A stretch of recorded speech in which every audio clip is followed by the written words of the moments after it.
Today I'm going to explain a problem on the root locus. So let's take this example. The given open loop transfer function g of s is equal to k by s into s square plus 4s plus 13.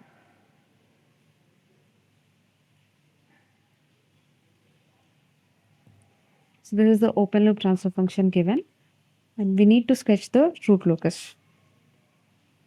In the last video, I had discussed about the constructing rules or steps for the root locus. The first step while constructing the root locus is we need to locate poles and zeros. So let's take the step 1, location of poles and zeros.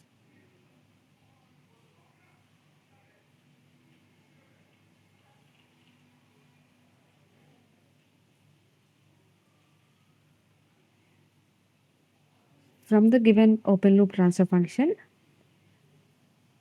so in the numerator there is no polynomial, so zeros are 0. So poles, to find out poles we have to equate the denominator polynomial of the open loop transfer function to 0. Means we need to find out the roots of the denominator. So denominator is s into s square plus 4s plus 13. Equate it to 0 and find the roots. So from this we can write s is equal to 0, and for this function s square plus 4s plus 13 equal to 0. The denominator of the given transfer function I am equating to 0 to find out the roots of the transfer function. So the roots of this denominator are nothing but the poles. So s is equal to 0 and s square plus 4s plus 13 equal to 0. Now let's find out the roots of this equation using the formula minus b plus or minus square root of b square minus 4ac by 2a. So you can compare this equation with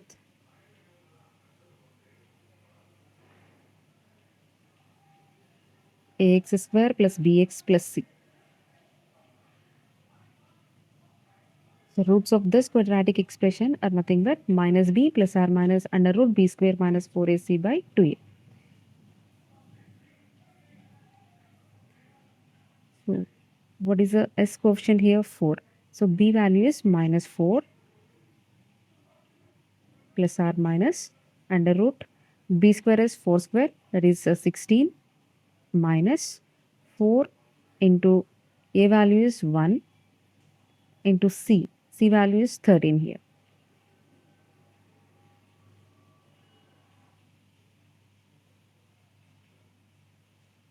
By 2a. So a value is s square coefficient is a. So that a value is 1. So 2 into 1 it is 2. So from this you will get minus 2 plus or minus j3. Therefore the total poles are, the first pole is p1 is equal to 0. The roots of this denominator polynomial are nothing but the poles. So first pole is s is equal to 0. So p1 is equal to 0. Next, second pole p2 is equal to minus 2 plus j3, and third pole p3 is equal to minus 2 minus j3. So these are the three poles, and there are no zeros in the given transfer function. Next, just locate these poles on the S-plane.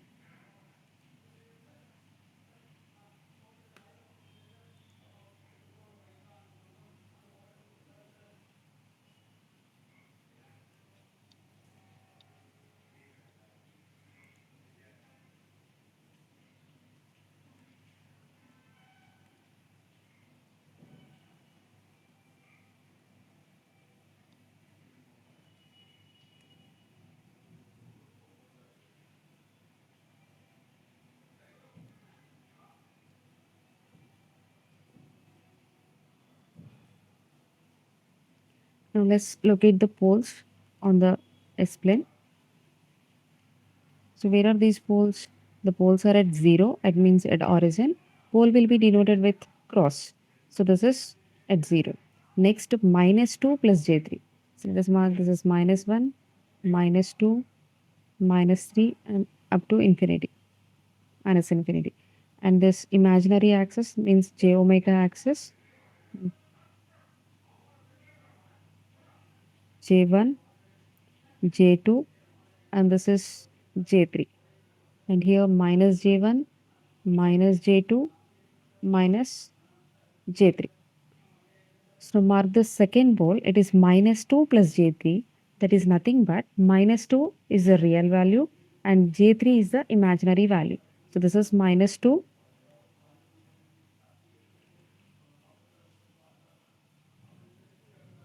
and imaginary value is j3.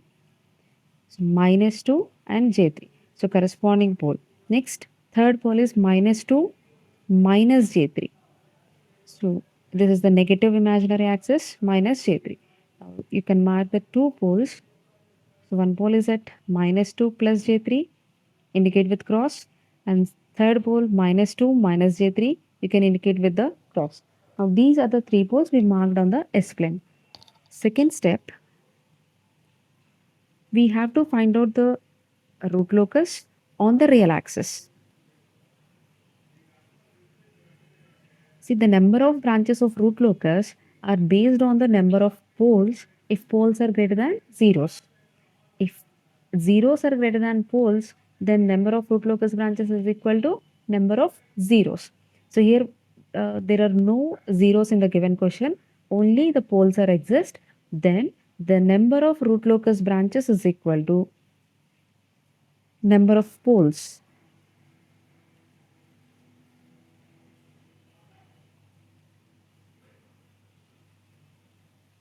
It's nothing but number of poles P.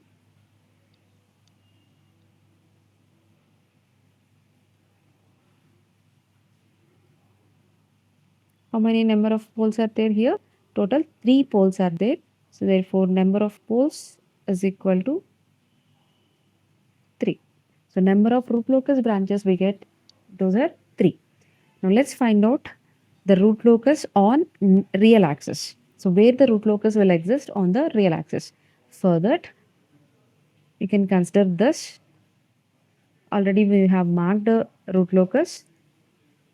Already we have marked the poles. So based on that, we can check the root locus where it is present on the real axis.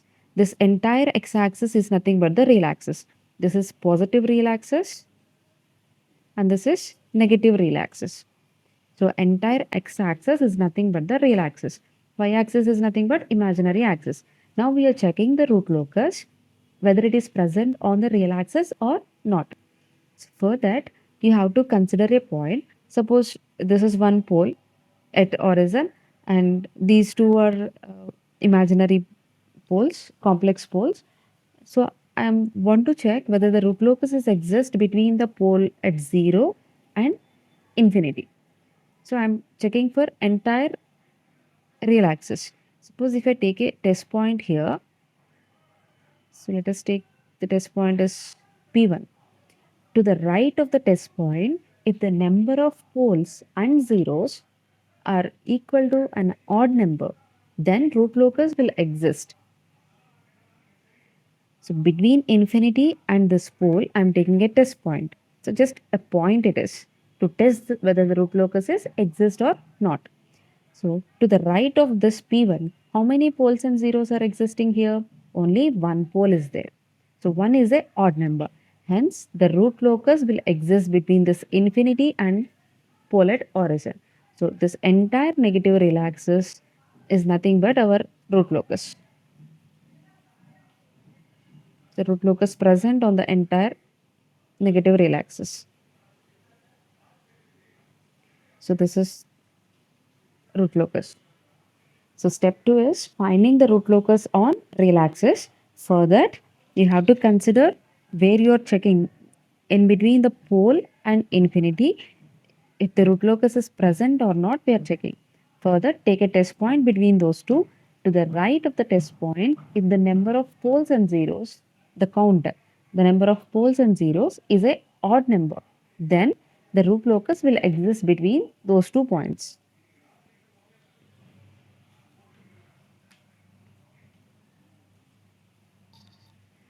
And next, step 3.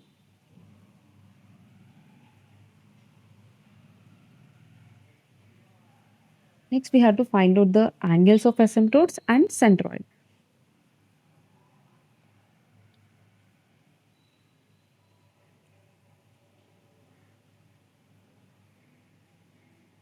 The angles of asymptotes can be calculated using the formula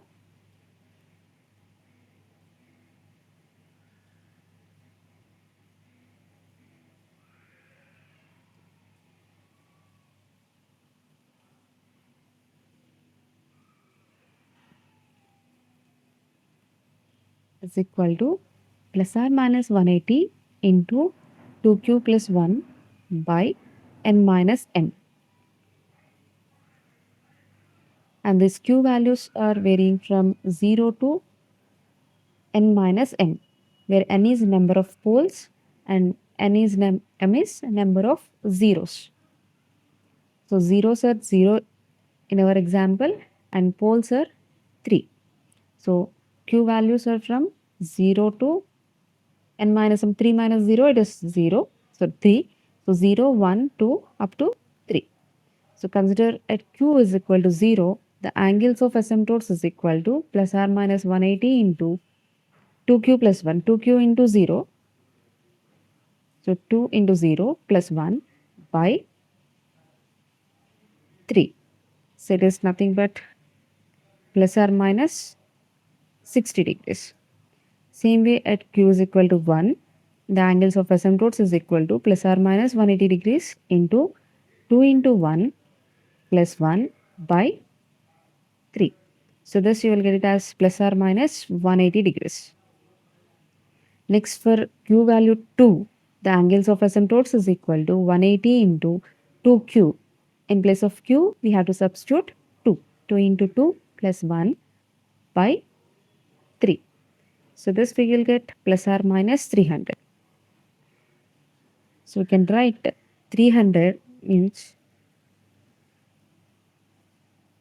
if you add plus 60 to this 300, you will get total 360 degrees.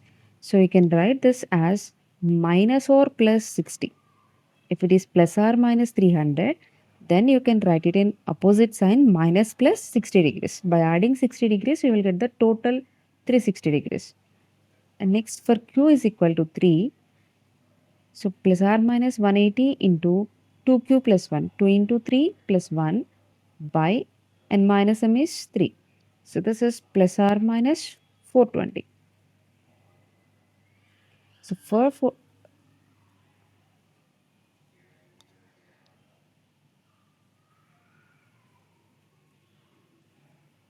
420 minus 60 is nothing but 360. So this we can write it as plus or minus 60 degrees. So anyway, the remaining two are the repetition of the angles only. So therefore, the total angles are plus or minus 60 and plus or minus 180.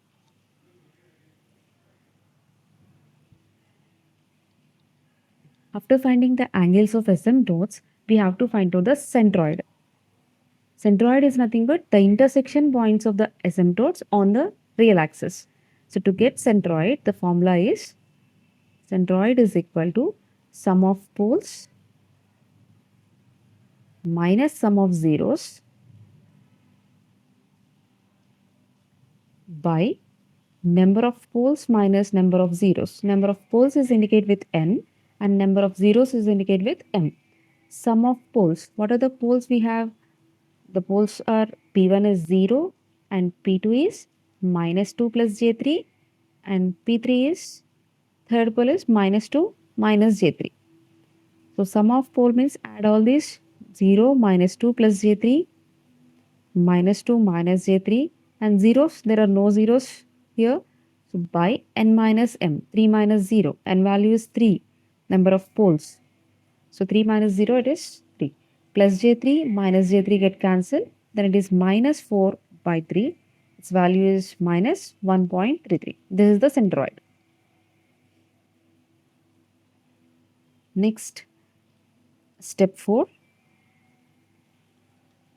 After getting these angles of asymptotes and centroid, we have to find out the breakaway and break-in point.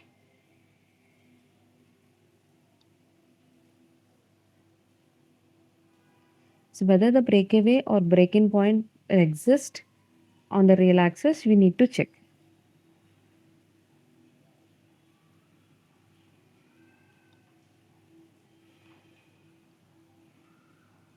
See, if you check this root locus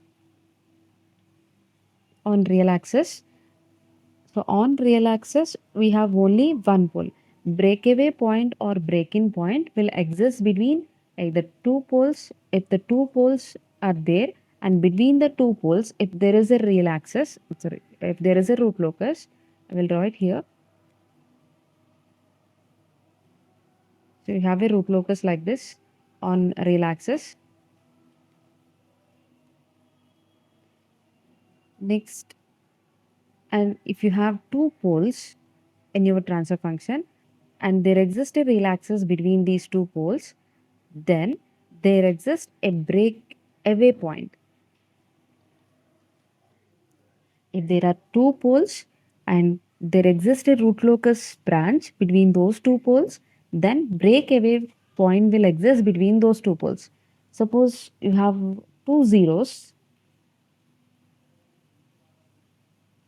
and there is a root locus between these two zeros. If root locus exists between these two poles on real axis, then break-in point will exist between these two zeros. So breakaway point always exists between two poles, and one more condition is there must be a root locus between those two poles.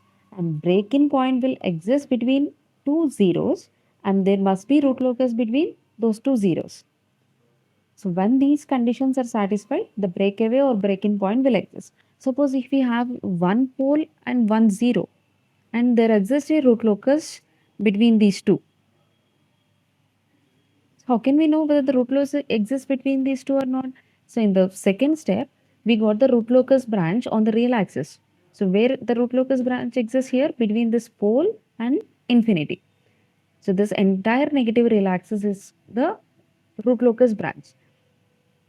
And here there are no two poles on the real axis. This is one pole and there is no other pole on the real axis. So we can check for breakaway or break-in point. So breakaway or break-in point will exist between either two poles, two zeros, or if one pole and one zero is there, then also in this case either breakaway or break-in point will exist. If these three cases are not there in your transfer function or in your root locus diagram, then no breakaway or break-in point will exist. So in our case, we have no two poles or no zeros. So on the real axis, we don't have no two poles. So these two are imaginary roots. So on the real axis, you have to check. So there are no two poles on the real axis and no two zeros also on the real axis. And not only these two cases, even one pole and one zero also not there here. We have only one pole and infinity point. There is no other pole or zero here. So that's why no breakaway or break-in point will exist in this case. So you can directly write no breakaway or break-in point will exist.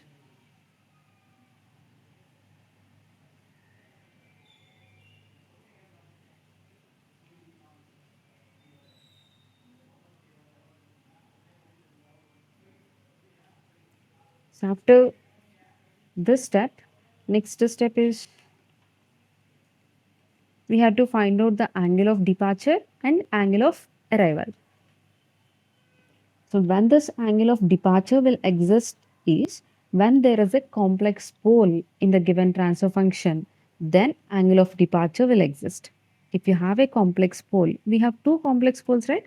So therefore, we will get a angle of departure. If there is a complex pole, you will get angle of departure. Suppose If there exists a complex 0, then angle of arrival will exist. In our problem, there are no zeros. So therefore, only angle of departure will exist. As we have a complex pole in the transfer function, angle of departure will exist in this case. So we have to find out the angle of departure. So further, what is the formula? First, draw the diagram here.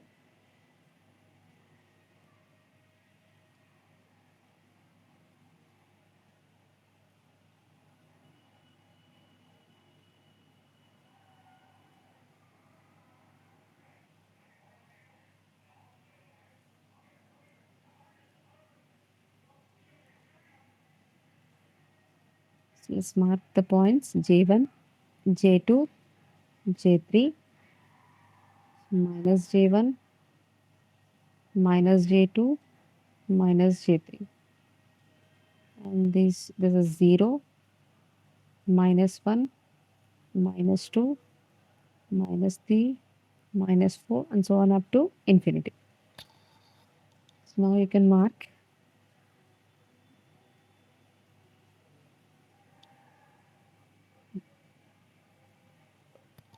Now mark the poles. First pole is at origin. This is 0. Next pole, it is a complex pole that is at minus 2 plus J3. So this is the complex pole. Next, minus 2 minus J3. So this is another complex pole we have. So we have to find out the angle of departure at complex pole. This is pole 2 and this is pole 3 and this is pole 1. So at complex poles P2 and P3, we have to find out the angle of departure.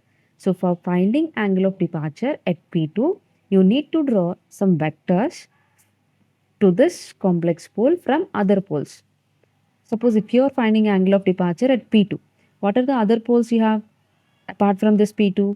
P1 and P3. So draw the vector from P1 to this complex pole, and next another vector from other pole. This is the other pole. Draw the vector to this complex pole. So now we have two vectors. Then angle of departure at angle of departure at P1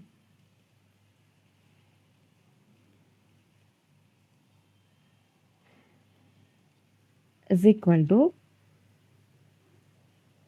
180 minus sum of angles of vectors drawn to the complex pole from other poles. First mark the angles here. So this angle will be theta 1 and this angle is theta 2. So sum of those angles means theta 1 plus theta 2. If other zeros are there, then you have to add those. Sum of angles of vectors drawn from other zeros to complex pole. So you have to draw the vectors from other zeros to this complex pole P2. So then mark those angles also and add those angles. Now let's find out this theta 1 and theta 2. How to find out this theta 1? This theta 1 is the angle here. See, this total angle is 180 degrees. Right? This total is the 180 degrees. And I want only this part. And this is a right angle triangle. If you observe, this one is a right angle triangle. So from the right angle triangle, you can find out this angle. So if you find this angle, let it be x, and if you subtract from the total 180, this total is a 180 degrees. And if you subtract this x angle from the 180, what will you get? You will get theta 1. So theta 1 is nothing but 180 minus x. Then how to find out this x angle? This is the right angle triangle. First of all, so we are finding this angle x and this is 90 degrees. And what is the length of this part? This is up to 3, J3 means the length of this is 3. Next, this part is, what is the length of this? 2. So 180 minus tan inverse, so this x angle is nothing but tan inverse of 3 by 2. Means tan x is equal to opposite side by adjacent side. So 3 by 2. So from this x is equal to what? Inverse tan. So tan inverse of 3 by 2. So like that you will get the angle x. Next theta 2. To get theta 2, theta 2 is directly it is 90 degrees, right? So this is the straight line. So it is a 90 degrees. So theta 2 value is 90 degrees. So if you substitute these angles, this angle you will get it as 123.7.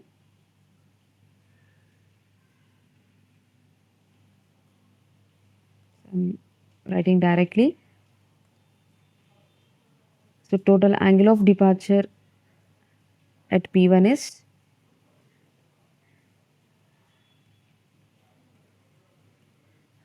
180 minus theta 1 plus theta 2.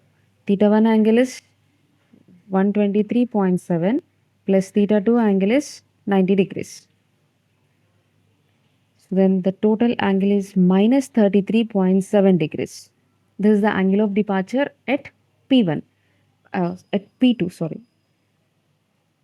And we have another complex pole also. So you have to find out the angle of departure at that pole also. Angle of departure at P3. So these two are the complex conjugate poles only. So here at P2 you got minus 33.7. Therefore angle of departure at P3 will be equal to plus 33.7. So just you need to change the sign. If you get plus 33.7, you have to write minus 33 for P3. Angle of departure at P3. The next step, so after finding this angle of departure, we have to find out the crossing point on the imaginary axis.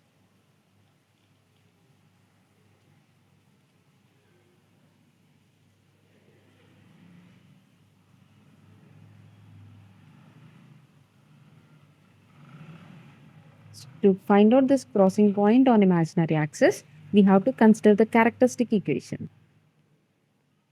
What is the characteristic equation? 1 plus g of s into h of s is equal to 0. It is a unity feedback control system. Okay, so feedback h of s is nothing but 1. So therefore 1 plus g of s is equal to 0.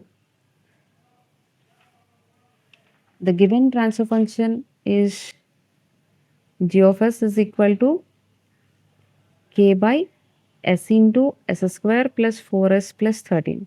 This is g of s. So 1 plus g of s means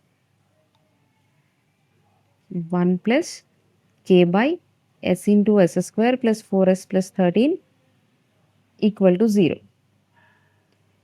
So if we take the LCM here, s into s square plus 4s plus 13. So as the denominator 1 here, so we have to multiply to this s into s square plus 4s plus 13. And for this term, the denominator is the LCM. So directly you can write k equal to 0. If you cross multiply this, this will become 0. S into s square plus 4s plus 13 plus k equal to 0. So this is 1 plus g of s is equal to 0. That is the characteristic equation. So now write. So I'm expanding this. S into s square, s cube plus 4s into s, 4s square plus 13s plus k equal to 0. So this is the characteristic equation. So from this characteristic equation, next we have to place s is equal to j omega. So put in place of s j omega whole cube plus 4 into j omega square plus 13 into j omega plus k is equal to 0. Now j cube. We know j square value is minus 1. So j into j square is nothing but j cube. So j square value we know that is minus 1. Therefore j cube value what will we get is minus j. Minus j omega whole power cube is omega cube plus 4 into j square omega square. J square value we know that it is minus 1. So it is minus 4 omega square plus 13 j omega plus k is equal to 0. And next thing, you have to equate the imaginary part to 0 and equating the real part also to 0 to find out the omega value and k value. So separate the real part and imaginary part.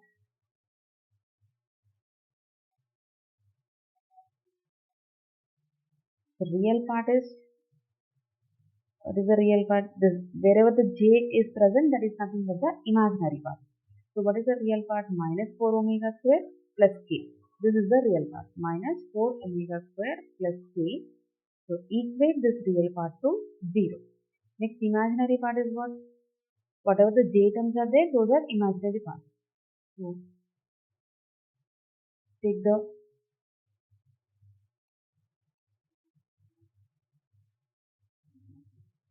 coefficients of those. Minus omega cube plus 13j omega equal to 0. We are equating the real part to 0 and imaginary part also to 0. From this, minus omega cube is equal to 13 omega minus 13 omega. So both sides minus will get cancelled. 1 omega will also get cancelled. Then what will be there here? Omega square is equal to 13. From this, omega is equal to plus or minus under root 13. So this value is plus or minus 3.6. This is omega value. Now substitute that omega value in this equation to find out k value. So omega square means, what is omega square value? 13 plus k is equal to 0. From this, k is equal to 4 into 13. 4 13s are 52. So k is equal to, if you bring this into this side, it will become positive. So k is equal to 52. So we got the k value and omega value, that is plus or minus 3.6. Now let's draw the root locus. So based on these steps, the last step is you have to draw the root locus.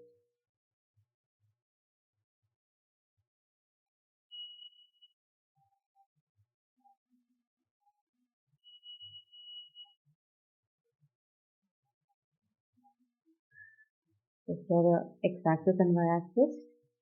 Next, mark the poles.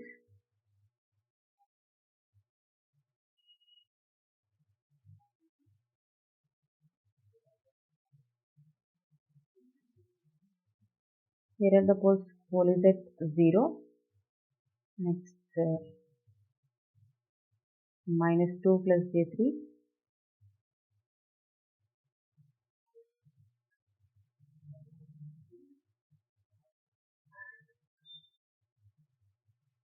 j1, j2, j3, j4. That is minus j1, minus j2, minus j3, minus j4. So let's mark on this also. Minus 1, minus 2, minus 3. So where are the poles? At 0, 1 pole, and at minus 2 plus j3. This is plus j3 and this is minus 2. And minus 2 minus j3 also. So we have another 2 poles. Second pole and this is third pole. So mark the poles. Next, the root locus that is present on the entire negative real axis. This entire part is root locus branch.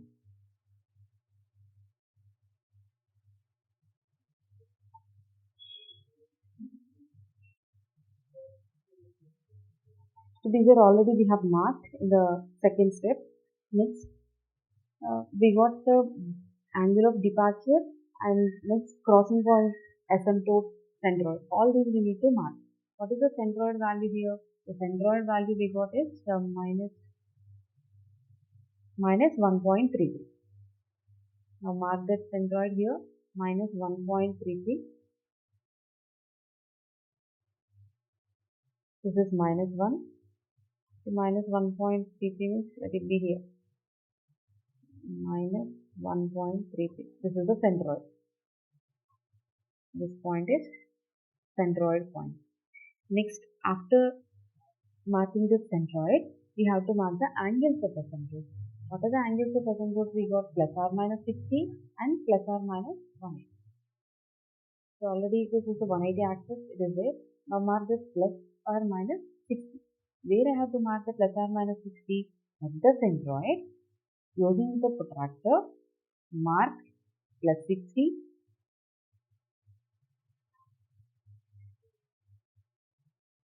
and minus 60 from the center.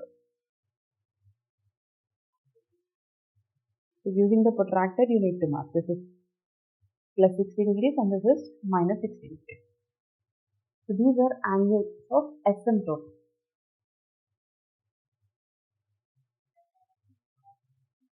After pointing these asymptotes, next mark the angle of departure. At the complex pole, you have to mark the angle of departure. How to mark? This is pole number 2 and this is pole 3. At pole P2 and at pole P3, we have to mark the angle of departure. What is the angle of departure we got? That is the minus 33.7, right?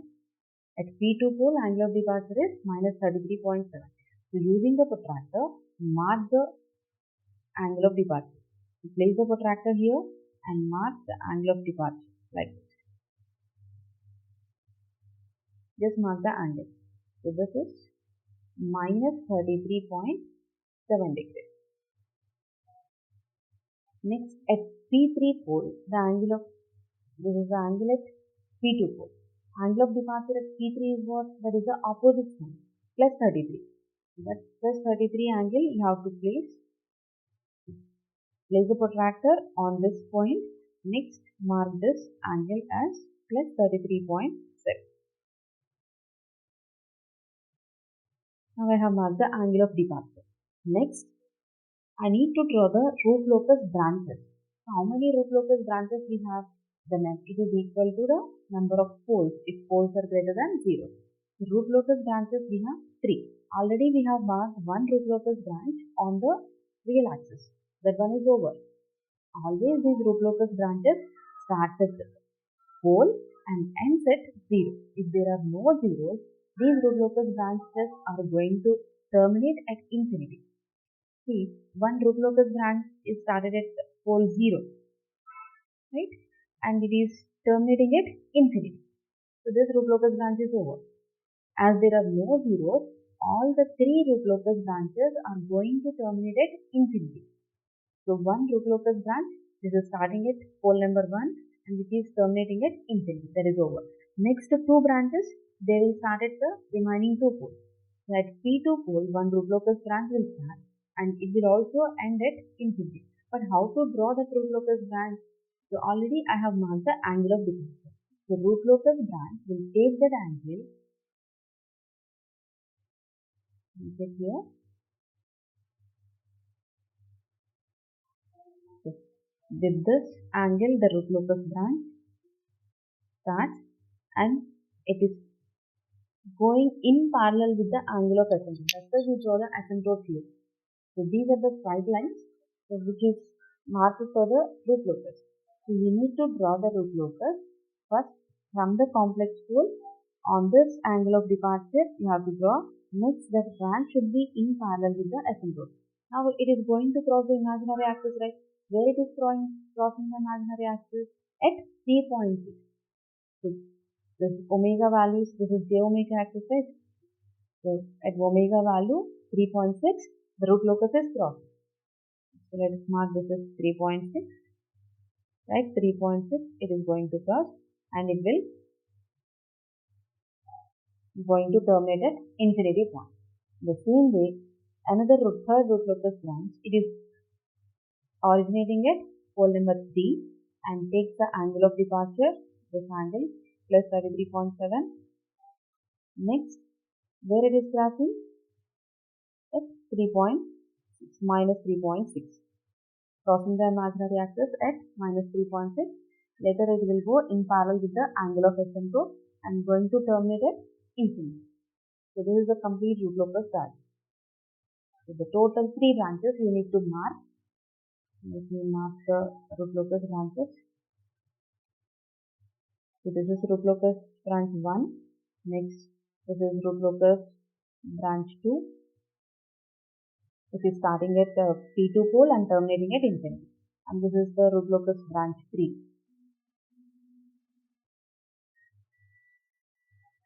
It is starting at pole number 3 and terminating at infinity. So this is the complete use of the standard. I hope you understand. So practice the problem